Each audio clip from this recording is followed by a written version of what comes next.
दूसरी तरफ हमारे जो विरोधी हैं वो भी नए कीर्तिमान बना रहे हैं।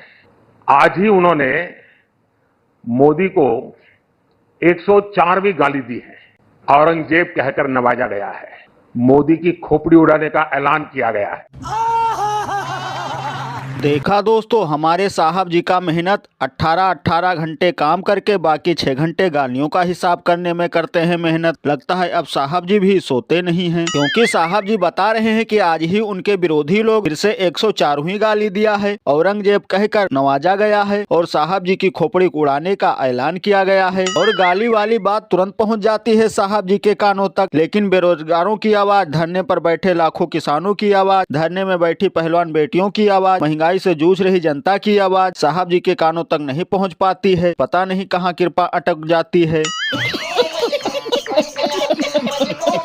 देश में कितने बेरोजगार किसान मरे इनको नहीं पता, मणिपुर 1 साल से जल रहा है इनको नहीं पता, लेकिन गाली गिनने में व्यस्त हैं। क्या प्रधानमंत्री है देश को मिला। और कुछ लोग घनघोर बेइज्जती करते हुए कहते हैं ये गाली कम लग रही है जिस हिसाब से साहब जी का एक्सप्रेस चलती है। ये बड़ी अच्छी बात कही आप। वैसे हमें यकीन था कि साहब जी अपनी किसी रैली में ये जरूर कहेंगे कि विपक्ष मुझे गाली दे रहा है या फिर मारने की कोशिश कर रहा है। मोदी जी ने दोनों बातें कही। बताओ, करोड़ों रुपए की सिक्योरिटी, उसके बाद भी ये डर। मतलब साहब जी को अपने देश के जवानों पर भरोसा ही नहीं है। अब जिसने भी गाली दिया उसको भिजवाना चाहिए जेल, नहीं फिर लोग कहेंगे इनके एक्टिंग के आगे जानी लीवर भी है फेल। यहाँ महंगाई और बेरोजगारी की वजह से खाली है गरीबों की थाली और ये हर चुनाव में रोना रोते हैं कि हमें दी गई है गाली। और अभी तो रुको, क्लाइमैक्स अभी बाकी है। क्योंकि वोटर ने 10 वर्ष की अवधि में मोदी को हर वचन की पूर्ति करते हुए देखा। मैं अपना ही अगर लोकसभा क्षेत्र ले लूं, जहां पर 50 साल गांधी खानदान का राज रहा, 15 साल राहुल गांधी सतत वहां पर सत्ता में बने रहे। दुविधा जी, वहां पर 1,09,000 परिवारों के घर तो पिछले 5 साल में बने। 4 लाख परिवारों को पहली बार जीवन में टॉयलेट मिला है।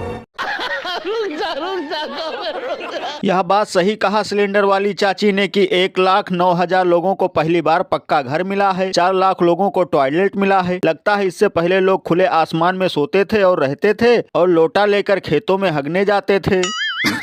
सही पकड़े हैं। लेकिन दोस्तों, जब कमाने के लिए रोजगार नहीं होगा, खाने के लिए खाना नहीं होगा, तो पाक खाने का क्या होगा। जब होगा खाना तभी तो जाना होगा पाक खाना। और ये वही सिलेंडर वाली चाची हैं जो सिलेंडर के 2 रुपए रेट बढ़ते ही रोड पर आ जाती थी। आज 1100 भी पार है फिर भी चू नहीं करती हैं। अजीब देश है अपना। एक तरफ दिन रात मेहनत करने वाला किसान भूखी तंगी से कर्ज में दबा है, दूसरी तरफ चंदा चोर मशरूम के आटे की रोटी के साथ चंदा खाता है।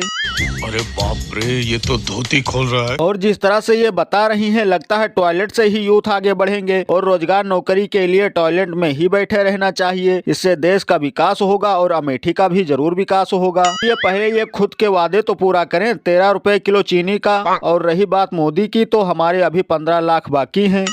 भाई साहब कुछ ज्यादा नहीं हो गया ये?